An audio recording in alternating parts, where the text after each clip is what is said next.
누가복음 22장 14절부터 23절까지입니다.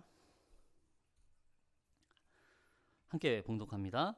때가 이르매 예수께서 사도들과 함께 앉으사 이르시되 내가 고난을 받기 전에 너희와 함께 이 유월절 먹기를 원하였노라.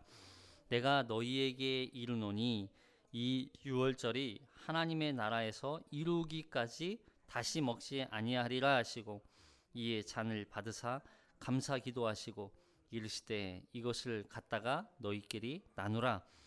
내가 너희에게 이르노니 내가 이제부터 하나님의 나라가 임할 때까지 포도나무에서 난 것을 다시 마시지 아니하리라 하시고 또 떡을 가져 감사 기도하시고 떼어 그들에게 주시며 이르시되 이것은 너희를 위하여 주는 내 몸이라.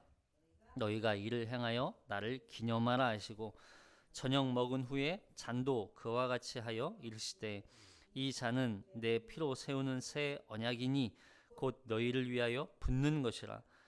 그러나 보라 나를 파는 자의 손이 나와 함께 상위에 있도다. 인자는 이미 작정된 대로 가거니와 그를 파는 그 사람에게는 화가 있으리로다 하시니 그들이 서로 묻되 우리 중에서 이 일을 행할 자가 누구일까 하더라. 아멘. 자, 이 말씀에 은혜 있으시기 바랍니다. 우리는 지난 시간에 유월절을 준비하라 하는 말씀을 살펴보았죠. 그래서 유월절을 준비하는 세 부류의 사람들에 대한 말씀을 우리가 살펴보았어요. 대제사장과 또 종교 지도자들은 예수를 파는 거에 몰두하고 있었고 또 가룟 유다는 예수를 죽일까에 몰두하고 있었고 가룟 유다는 예수를 파는 거에 몰두하고 있었고 그리고 이 예루살렘 안에 들어가서 제자들과 함께 그리고 물동이를 들고 가는 한 사람 그 집 주인 그 사람들은 유월절을 준비하고 있었던 사람들이죠. 유월절의 참된 의미가 무엇인지 아는 게 중요하다 그랬어요. 자, 오늘은 그 말씀과 이어서 유월절 이제 식사가 이루어지는 장면으로 시작이 되죠. 제자들과 함께 앉아서 이제 식사를 하시고 계신 거예요. 자, 먼저 14절을 읽겠습니다. 14절 시작. 때가 이르매 예수께서 사도들과 함께 앉으사. 여기 때가 이르매 그래요. 때가 이르매 이제 유월절 식사할 때가 다 되었다는 거예요. 그러니까 이 성경에서 계속 때를 바르게 이제 알아야 돼요. 유추할 수 있는 시간들을 여러 성경 본문을 통해서 유추할 수 있죠. 지금 이 시간은 14일 그러니까 니산월 14일 저녁 해질 무렵이에요. 왜냐하면 그때 식사를 했으니까 보통. 그리고 식사한 이후 저녁부터는 오늘이 아니라 내일이 돼요. 유대 날짜로 일자 계산으로는. 그래서 저녁 먹을 때까지가 14일이고 저녁 먹은 후 이제 부터는 15일이 되는 거예요. 자, 식사 때 이때는 어린 양을 가족 수대로 잡아서 피를 문설주와 임방에 바르고 그리고 그 고기를 구워서 이제 무교병과 또 쓴 나물과 함께 먹는다 그랬죠. 이게 출애굽기에 자세하게 기록되어 있거든요. 한번 볼게요. 출애굽기 12장 6절 시작. 이달 열 나흔 날까지 간직하였다가 해질 때에 이스라엘 회중이 그 양을 잡고 그 피를 양을 먹을 집 좌우 문설주와 임방에 바르고 그 밤에 그 고기를 불에 구워 무교병과 쓴 나물과 아울러 먹되 날 것으로나 물에 삶아서 먹지 말고 머리와 다리와 내장을 다 불에 구워 먹고 아침까지 남겨두지 말며 아침까지 남은 것은 곧 불사르라. 너희는 그것을 이렇게 먹을지니 허리에 띠를 띠고 발에 신을 신고 손에 지팡이를 잡고 급히 먹으라. 이것이 여호와의 유월절이니라. 이게 유월절이었어요. 그러니까 그날 저녁은 양을 잡는 소리, 양을 이렇게 굽는 냄새, 그리고 그 피 냄새가 이제 애굽 땅, 이 이스라엘에 살고 있는 이스라엘 사람들의 집 주변에 가득한 그 냄새가, 생각해 보세요. 가족 수대로니까 그 당시 이게 가능할지도 사실 의문이 들어요. 왜냐하면 출애굽할 당시의 인원이 어마어마한, 정말 엄청 많은 인원이었잖아요. 그 인원이 이 먹을 양고기가 과연 얼마나 많았을지, 그걸 이제 물론 이 애굽에서 양떼들을 이렇게 목동들이 많이 있었으니까 가능했을 거라고 보겠지만, 생각해 보세요. 양을 잡고 양의 피를 바르고 양을 불사르고 구워서 먹는 그 장소에 있다고 생각해 보세요. 그 냄새와 그 의식들을 치르는 그들의 그 모습들을 생각해 보시면 얼마나 뭐 잔치 이런 개념이 아니잖아요. 생명이 걸려 있는 문제이기 때문에 진지하고, 그리고 잡히는 양들의 그 시신들 앞에 처참한 모습들로 보여지는 거죠. 그리고 유월절은 곧 이 초태생 장자의 죽음으로부터 6월 지나가는 거라고 그랬잖아요. 장자의 죽음, 이 죽음을 지나간다는 게 얼마나 이들에게는 중요한 문제였는지 알 수 있었던 거죠. 그래서 죽음으로부터 지나가게 된 것을 기억하고, 이 어린 양의 피를 좌우 문설주와 임방에 바르고 그 피로 말미암아 죽음으로부터 지나가게 된 것을 기억하고, 이제는 이 애굽을 이제는 떠나서 약속의 땅, 하나님께서 약속하신 그 약속의 땅에 들어가게 된다는 것을 기억하고 이 여호와의 유월절을 지키는 거예요. 그러니까 이들이 그냥 유월절을 의식적으로 지킬 수가 없어요. 근데 그만큼 지난 시간에 보았던 이 종교 지도자들을 보면 얼마나 종교성이, 여호와 하나님에 대한 신앙이 타락하고 그들이 얼마나 범죄했는지를 여실하게 보여주는 것이죠. 이날 예수님은 제자들과 함께 식사하기를 원하셨어요. 여기 15절 보니까, 15절 시작. 이르시되 내가 고난을 받기 전에 너희와 함께 이 유월절 먹기를 원하였노라. 예수님께서 제자들과 유월절을 이 식사하면서 금요일이 시작되는 거거든요. 그러니까 목요일이에요. 지금 목요일날 여호와를, 그러니까 이 어린 양을 잡고 유월절을 보내면서 금요일이 시작되는 거예요. 그리고 그 식사를 마치신 후에 그날 밤에 대제사장들과 성전 경비대장들과 장로들에게 잡히시죠. 예수님은 이제 제자들과 함께 할 수 있는 시간이 이게 마지막이에요. 함께 그동안 얼마나 많은 시간들을 제자들과 함께 식사를 하고 또 함께 다니시고 잠도 자고 또 그렇게 생활을 하셨을까요? 많은 시간을, 3년 반이라는 시간을 보내왔지만, 그러나 이 시간만큼은 예수님께서 원하셨더라 그래요. 원하셨더라. 그러니까 이제 이 의미는 뭐 여러 가지 의미를 담고 있겠지만, 더 이상 이 예수님을 만나지 못하게 될 것에 대한 이 제자들이 어떻게 하지, 앞으로 살아갈게 걱정인 거죠. 예수님 없이 이제 이 험한 세상을 이리 가운데 보내는 그 예수님의 마음, 주인의 마음으로 이 제자들을 보고 계신 그 마음이 보이는 거고, 그리고 이제 여전히 이 제자들이 깨닫지 못하고 있는 상황. 왜냐하면 여러분, 제자들은 이 예수님이 유월절 어린 양으로 이 땅에 오신 분이라는 걸 이 다음에 보면, 이 24장 이후에 보면 자기네들끼리 누가 큰 자냐 작은 자냐 막 다투거든요. 이거 논쟁을 펴요. 그런 걸 보면 이 마지막 최후의 식사를 하신, 그리고 예수님의 살과 몸을 이 성찬식을 통해서 먹은 제자들임에도 불구하고 이들은 여전히 깨닫지 못하고 있는 거예요.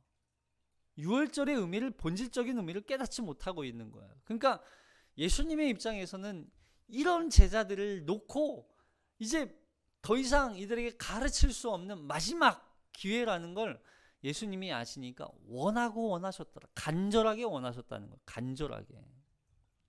제자들에게 다시 이 유월절의 본질적 의미, 그리고 어린 양으로 오신 분이 바로 나, 예수라는 사실을 깨닫게 전해주고 가르쳐주고 싶은 날이 이제는 없는 거예요. 마지막인 거예요. 뿐만 아니라 이 유월절 식사를 통해서 이 인류를 향한 구원의 문이 이제 열려 있다는 걸 가르칠 수 있는, 보여줄 수 있는 실제적인 날이 이제는 이 유월절 사건 외에는 없거든요. 그리고 앞으로도 유월절 어린 양을 잡아서, 구약처럼 어린 양을 잡아서 뭐 죄사함을 받고 이 죽음으로부터, 일시적인 죽음으로부터 유보잖아요. 이런 일시적인 형식, 이 제사가 아니라 완전한 영원한 이 유월절 어린 양의 제사, 이걸 기념적으로 보여줄 수 있는 날이 이때인 거예요. 마지막인 거예요. 그래서 여러분, 이제 앞으로 예수님께서 십자가에 달려 죽으시고 피 흘리신 그 피로 말미암아 우리는 유월절을 지켜요, 안 지켜요? 형식적인 유월절, 날짜적으로 이 유월절을 지켜요, 안 지켜요? 지키지 않아요. 왜냐하면 예수님이 그 유월절을 완성하셨기 때문이에요. 이제 우리는 유월절을 지키지 않아도 돼요. 그러나 유월절의 본질적인 의미를 기억하고 이걸 기념하라. 그래서 이걸 기념하기 위해서 우리에게 뭘 보여주신 거예요? 성찬식을 보여주시는 거예요. 성찬식을. 그래서 성찬식은 그냥 1년의 교회 행사구나. 많으면 한 달에 한 번씩 하는 교회 행사, 2달에 한 번씩, 3개월에 한 번씩, 분기에 한 번, 또 1년에 적게 하는 데는 한두 번 하는 교회도 있지만, 이렇게 교회 행사적으로 하는 어떤 의식이 아니라 예수 그리스도께서 유월절 어린 양으로서 우리에게 당신의 몸과 피를 먹게 하신, 그래서 그 먹은 자들이 하나님의 구원에 참여하게 된 자라는 사실을 이 성찬식을 통해서 본질적으로, 사실적으로, 실제적으로 보게 하시는 그런 결과를 주시는 거죠.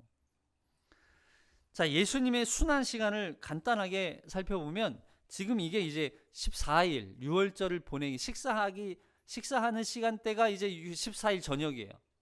해질 무렵. 그리고 이 저녁, 그러니까 15일이라고 들어가는 날짜죠. 식사한 이후 그날 저녁에 이 대제사장들과 성전 경비대장들에게 잡히시고, 그리고 새벽에 계속 저기에게 재판을 받으시잖아요.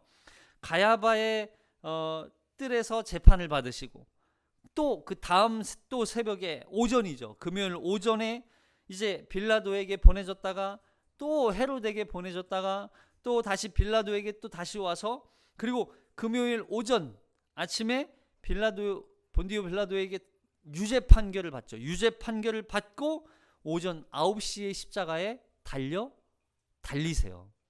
오전 9시에.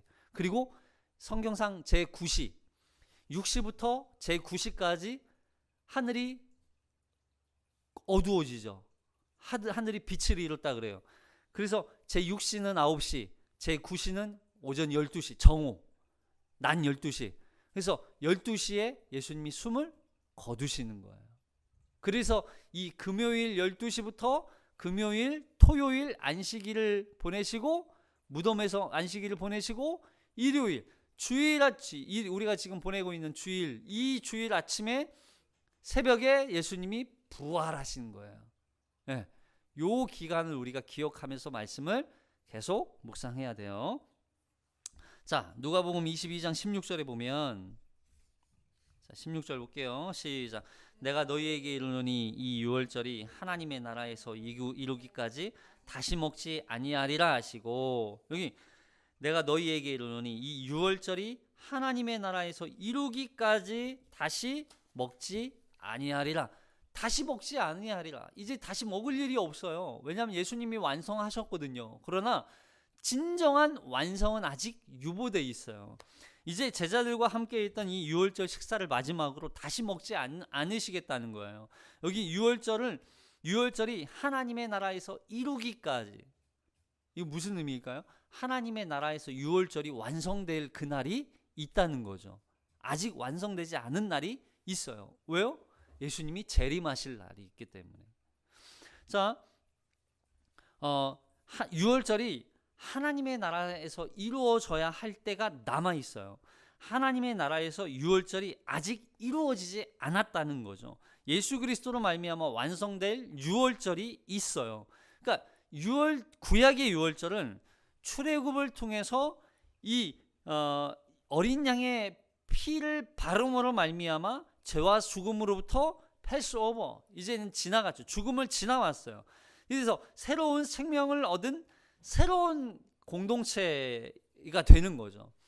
근데 이제 예수 그리스도께서 어린 양으로 십자가에 달려 죽으시고 그 흘리신 그 피로 말미암아 우리의 그 영원한 죄와 죽음으로부터 이제는 건져내서 예수를 중심으로 새 생명을 얻은 하나님의 나라의 공동체가 돼요.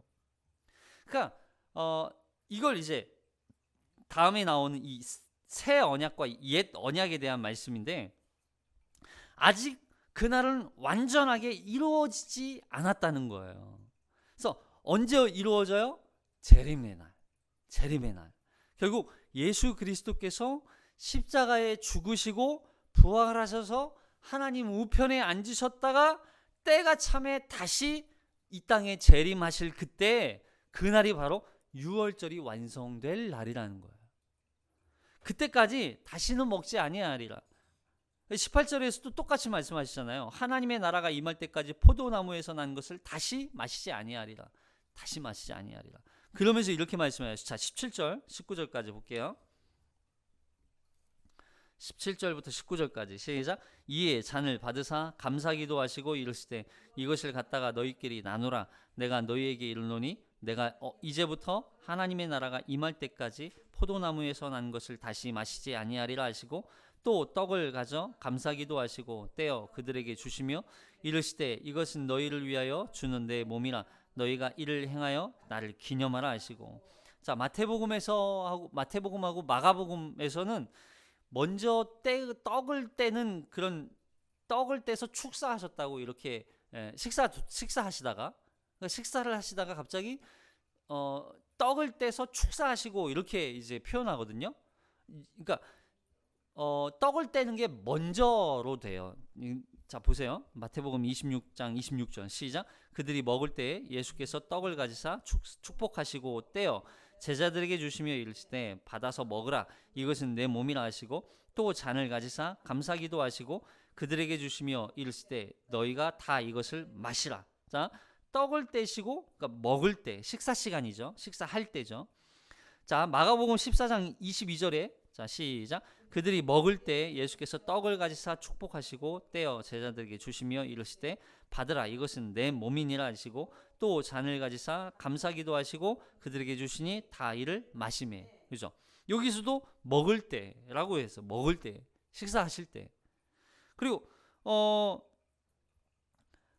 마태하고 마가는 잔을 한 번밖에 언급하지 않아요.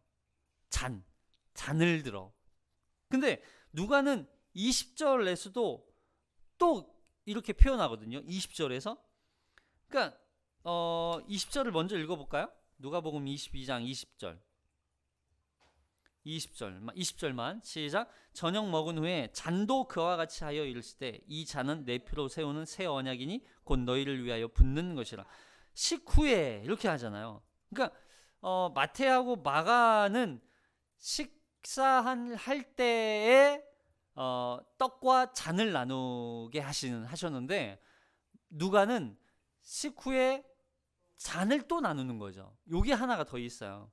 그러니까 이게 뭐 좀 다른 건가 이렇게 볼 수도 있지만 사실은 당시 유대인들은 식사할 때 잔을 4번 정도 마신대요. 포도주를. 그래서 마태하고 마가는 식사할 때 떡과 잔을 나누는 것에 포커스를 뒀다면 누가는 식후에, 그래서 식사한 다음에 새 언약을 세우고 그 새 언약으로 말미암아 이제 새 백성이 된다는, 새로운 공동체가 된다는 것을 이제 하나 더 염두에 두고 표현하고 있는 것 같아요. 그러니까 서로 다른 얘기를 하는 건 아니라는 거죠. 근데 이 잔을 나누고 떡을 나누실 때 여기 뭐라고 했냐면, 떡을 나누실 때 여기 떼어라고 했어요. 떼어. 누가복음에서도 그렇고 떼어. 그죠? 마태복음에서도 떡을 가지사 축복하시고 떼어. 마가복음도 예수께서 떡을 가지사 축복하시고 떼어라고 해요. 이 떼다라고 하는 건 그냥 이렇게 뭐 가르다, 뭐 이렇게 쪼갠다, 그리고 찢다라고 하는 표현이에요. 찢다. 그러니까 우리가 사실 이 성찬식 할 때 이 초대교회 방식대로 한다면 떡을 어떻게 해야 돼요? 우리는 찢어서 먹어야 돼요. 찢어서 먹어야 돼요. 물론 이제 이게 현대적으로 좀 이렇게 그런 상황과 환경이 아닌, 그렇게 못하는 상황이기 때문에 이게 조금씩 조금 이제 문화적으로 시대적으로 바뀌어 온 거지, 의미적으로는 그렇다는 거죠. 꼭 이렇게 해야 된다 이런 게 아니라 상황에 맞게 하는 거예요. 자, 어쨌든 떼어라고 하는 건 찢어서 주었다는 거예요. 예수님께서 떡을 가지고 자신이 찢어, 그리고 남은 그 떡을 제자들도 함께 찢어서 먹으라고 말씀하시는 거죠. 자신의 몸을 찢어서 우리에게 먹이셨다는 거예요. 결국 예수를 믿는 자들은 모두 예수의 살과 피를 나누어 먹은 사람이라는 걸 말하는 거예요. 그럼 우리는 다 뭐예요? 예수의 살과 피를 나누어 먹은 사람들이에요. 예수를, 그래서 어느 목사님이 이렇게 표현하잖아요. 예수를 잡아먹은 사람이라고. 우리는 예수를 먹은 사람들이에요. 이것을 통해서 예수님께서 우리와 함께 하신다는 말씀이 이해가 되는 거예요. 어떻게 임마누엘 하신다고 그래요? 영적인 어떤 그런 의미로만 임마누엘이 아니라니까요. 예수님의 몸이, 살과 피가 우리 안에 들어와 있어요. 우리는 그 예수의 살과 피를 먹은 자들이란 말이에요. 그러면 그 예수의 몸을 먹은 자로서 예수의 몸이 우리 안에 들어온 거예요. 그래서 예수가 우리 안에 사는 거예요. 어떤 신비한 어떤 영적인 현상으로만 이걸 보는 게 아니라 실제적인 임재로 우리 안에 임재하신 예수 그리스도로 우리는 예수를 대하는 거예요. 우리 안에 예수가 들어와 계신. 그래서 임마누엘은 어떤 현상으로만이 아니라 실제적으로 예수가 우리 안에 들어와 계시는 거예요. 우리 안에는 나 혼자만 내가 살아가는 게 아니라 내 안에 그리스도께서 사는 거예요. 그리스도께서. 그래서 이제는 우리 주님의 몸을 먹은 자로서 우리 안에 거하시는 것으로 우리는 예수가 사는 거예요. 예수님의 피가 우리 안에 흘러서 이제는 그 주님의 십자가의 고난, 그리고 그 죽음, 그리고 부활에 참여하게 된 것이 아주 생생하게 실제가 되는 거예요. 실제.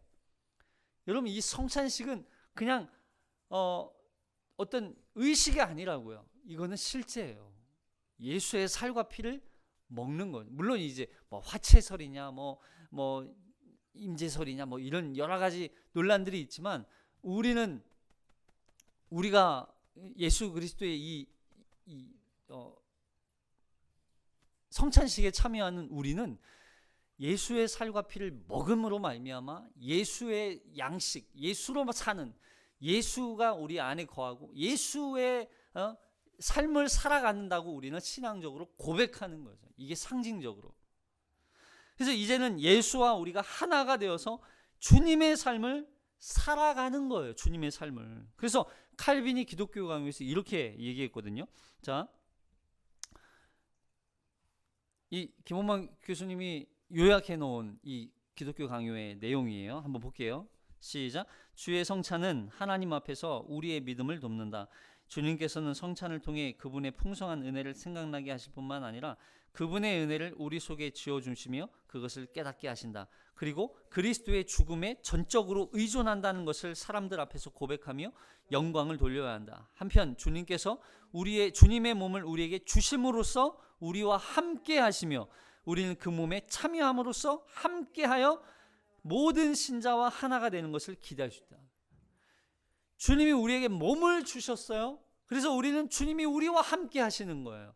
우리는 그 몸에, 주님의 그 십자가에 참여한 그 몸에 우리도 함께 참여하여서 이제는 우리가 예수와 함께 십자가에 죽고 함께 살고 부활한 자로, 그리고 이제는 모든 성도들과 신자들과 함께 하나 된 자로 살아가는, 하나 된 자로. 우리는 다 예수의 살과 피를 마신 자, 먹고 마신 자들. 그래서 우리는 다 한 형제요, 한 자매요, 한 가족으로 살아가는 게, 이게 새로운 공동체가 되는 거죠. 이게 성찬식의 의미라고요.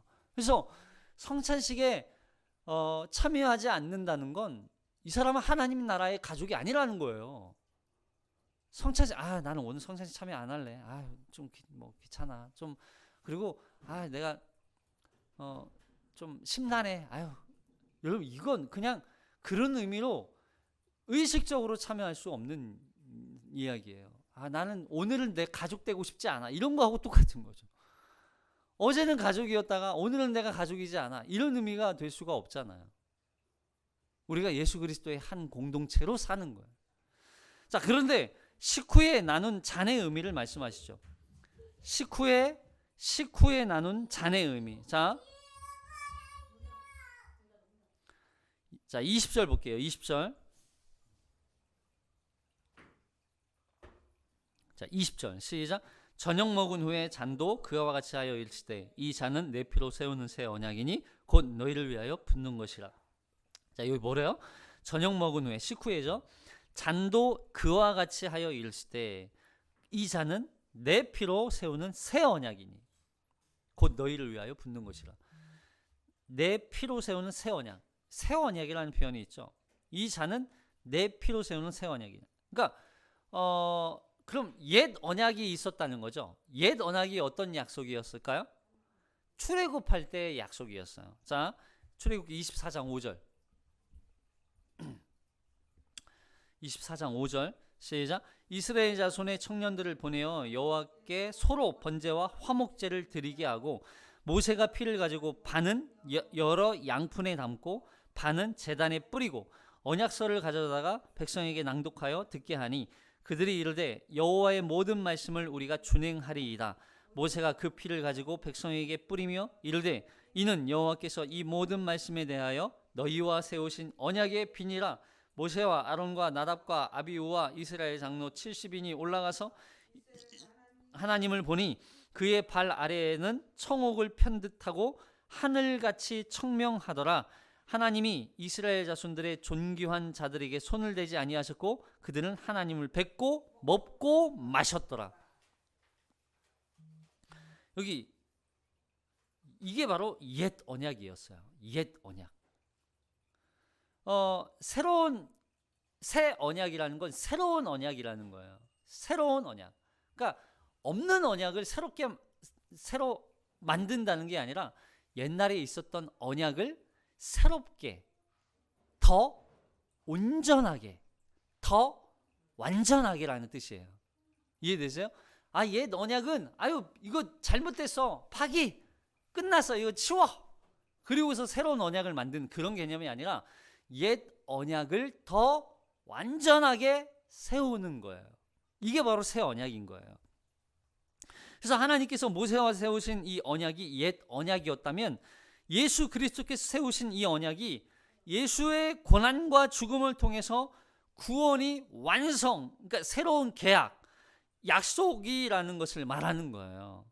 유월절 식사는 포도주를 마실 때마다 예수님의 어린 양으로서 죽으심과 고난을 기념하고 기억하는 것을 이제는 넘어서서 하나님과 당신의 백성들과의 언약식을 체결하는 거예요. 언약식을.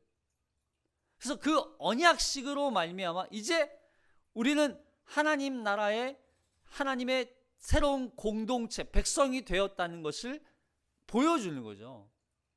그래서 여기 보니까 참 놀라운 장면이 있어요. 새 언약을 세우시고 모세와 아론과 나답과 아비후와 이스라엘 장로 70인이 올라가요. 그리고서 거기에서 이스라엘의 하나님을 봐요. 그의 발 아래에는 청옥을 편듯하고 하늘같이 청명하고 하나님이 이스라엘 자손들의 존귀한 자들에게 손을 대지 아니하셨고 그들은 하나님을 뵙고 먹고 마셨더라. 여러분 이거는요 하나님의 가족이 아니고는 불가능한 거예요. 하나님을 뵙고, 여러분 모세도 하나님을 제대로 못 봤다고요. 등만 봤다고요. 근데 여기 와서는 이 장로들과 누구예요? 나답과 아론과 아비후와 이스라엘 장로 70인들은 지금 여호와 하나님을 뵙고 먹고 마시고 있어요. 여러분 이게 어떻게 가능해요? 이게 바로 새 언약으로 말미암아 가능한 거예요. 어떻게? 하나님과의 관계가 회복되니까. 이게 바로 관계 회복을 통해서 하나님의 새로운 언약 백성이 되는 거예요. 이게 하나님 나라의 백성이에요. 이게 바로 새 언약으로 이루어지는 거예요. 자, 그래서 히브리서 8장 7절. 자, 이렇게 유월절 식사는 그냥 이 날을 기념하고 기억하는 것을 넘어서서 하나님과 백성들과의 새로운 언약, 약속을 말하는 거예요. 모세와의 언약을 통해서 이스라엘 백성들은 이 언약을 계속 지켜야 돼요. 준행해야 돼요. 지키지 않으면 안 돼요. 계속 지켜야 돼요. 그래서 하나님의 백성이 되는 조건은 이 언약을 계속 지켜야 돼요. 약속을 지켜야 돼요. 계명들을. 근데 이스라엘은 지켰어요? 안 지켰어요? 안 지켰어요. 실패했죠. 그래서 새 언약이 필요했던 거예요. 자, 히브리서 8장 7절. 시작. 저 첫 언약이 무음하였더라면 둘째 것은 요구할 일이 없었으려니와 그들의 잘못을 지적하여 말씀하시되 주께서 이르시되 볼지어다 날이 이르리니 내가 이스라엘 집과 유다 집과 더불어 새 언약을 맺으리라. 그러니까 첫 언약이 무음하였다면, 이스라엘 백성들이 다 지켰다면 둘째 언약, 이 새 언약이 필요하지 않았을 거예요. 그러나 이들이 다 이걸 언약을 지키지 않았잖아요. 흠이 생겼어요. 그래서 이걸 새롭게 더 완전하게 만들기 위해서 새 언약이 필요했던 거예요. 그래서 새 언약은 예수님의 십자가를 통해서 죄와 사망으로부터 영원한 하나님 나라의 백성이 되게 하시는데, 이제 이 율법을, 그 계명을 지켜야 되는데, 옛 언약은 지켜야 이게 계명이 계속 유지된다 그랬잖아요. 근데 이제 우리는 어떻게 지킬까요? 자, 이게 중요해요. 자, 히브리서 8장 9절.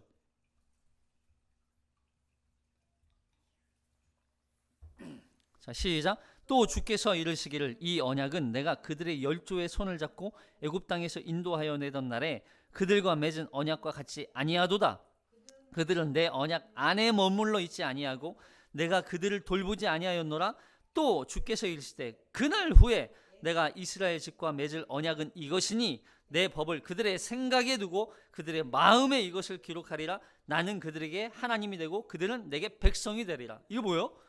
옛 언약은요, 그 언약을 지켜야 되는데 그들이 지키지 않으니까, 그들이 머물러 있지 않으니까 하나님도 그들을 그냥 돌보지 아니하시고 그냥 내어 버리신 거예요.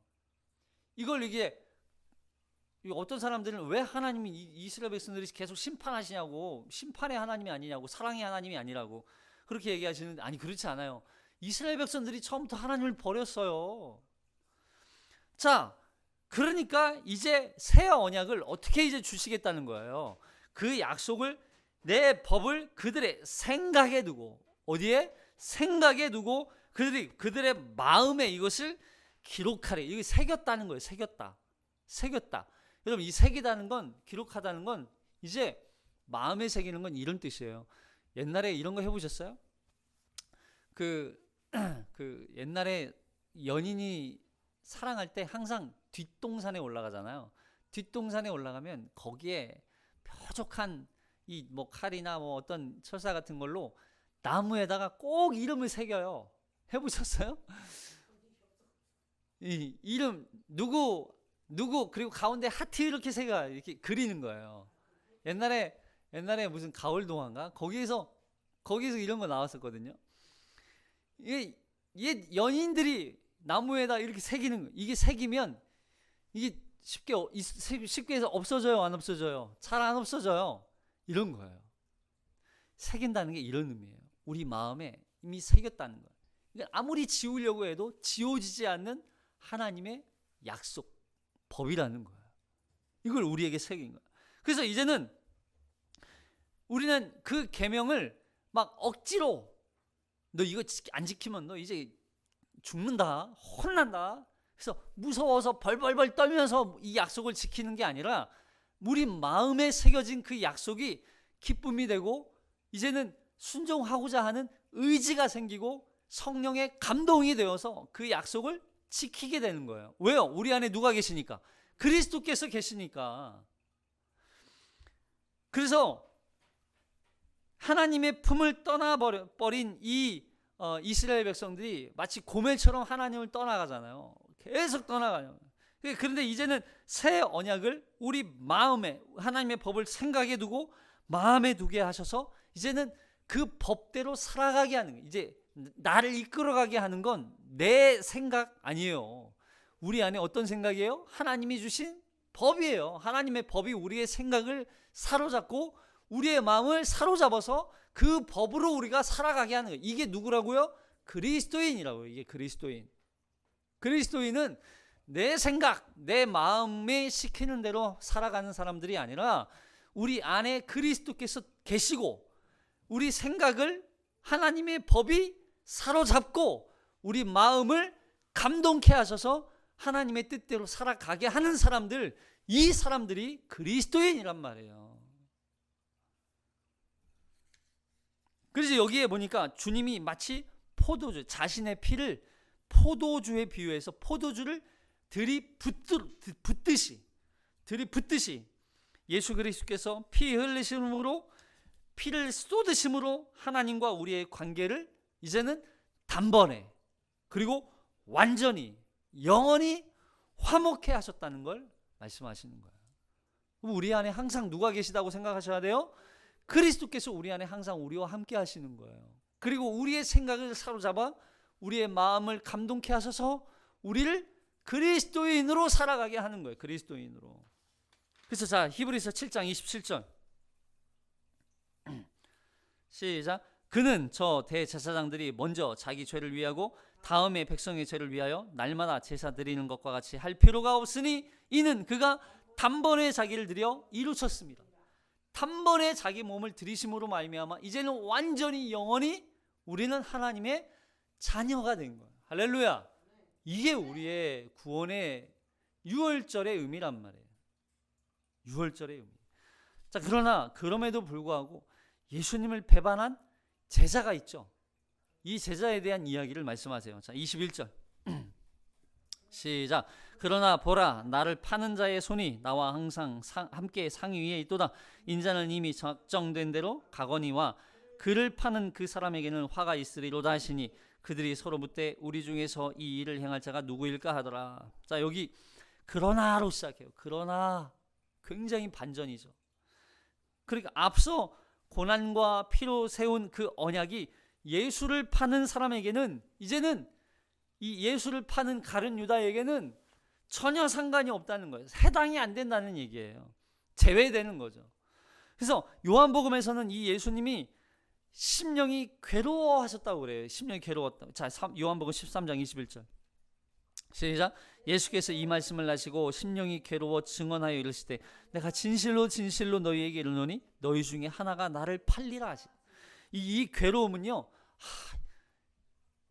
내가 이제 십자가에 달려 고난당하고 죽어야 되네, 그거에 대한 괴로움이 아니에요. 이 괴로움은 누구에 대한 괴로움이에요? 가룟 유다에 대한 괴로움이에요. 예수님에게는 자신을 파는 유다가 죄를 깨닫고 돌이켜서 회개하기를 원하는 마음이 있으셨어요. 근데 보세요. 유다를 사용해서 대제사장들에게 또 종교 지도자들에게 팔아야 하는 유다, 이게 하나님의 뜻이었단 말이에요. 사단이 그에게 들어가서 그 마음을 품게 하고 심어주고 그것으로 인하여서 예수를 팔게 해야 하는 그 하나님의 섭리와 계획 가운데에서 이 유다는 그렇게 도구로 쓰임을 받아야 된단 말이에요. 예수님 입장에서는 얼마나 그 마음이 아팠겠어요. 심령이 괴로워서 그 괴로움으로 진짜 하나님의 계획을 완성하는 입장에서는 유다가 자기를 팔아야만 하고 또 십자가에 달려 죽어야만 하는 자신의 죽음 앞에 이 유다가 쓰임 받아야만 하는, 그래서 이 유다가 하나님의 그 구원받은 백성에 포함되지 못하는, 들어가지 못하는, 하나님의 그 은혜 영역에 들어가지 못하는 이 유다의 안타까움을 보고 예수님께서 말씀하시는 거예요. 그래서 요한복음에서는 이 심령이 괴로웠다는 표현을 쓰고 있는 거죠.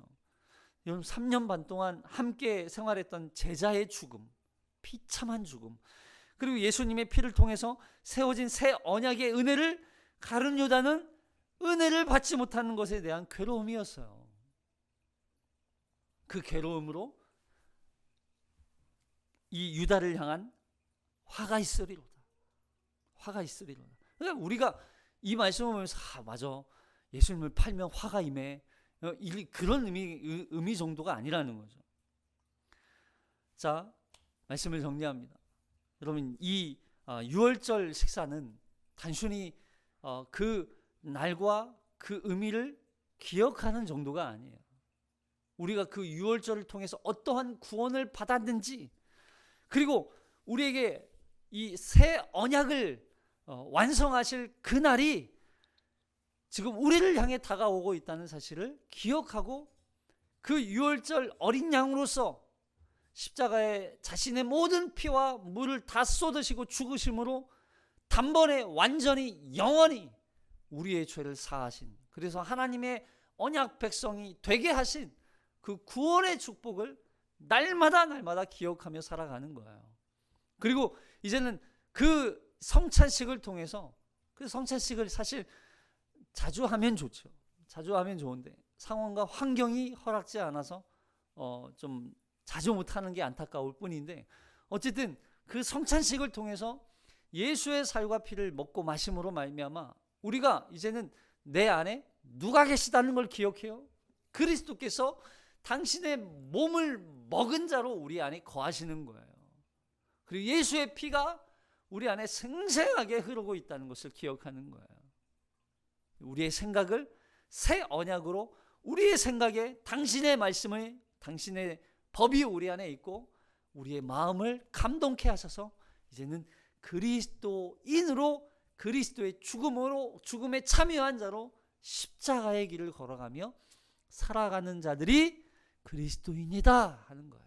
이 말씀을 붙들고 주님과 한 주간 동행하며 살아가는 우리들이 되시기를 주님의 이름으로 축복합니다. 기도하겠습니다.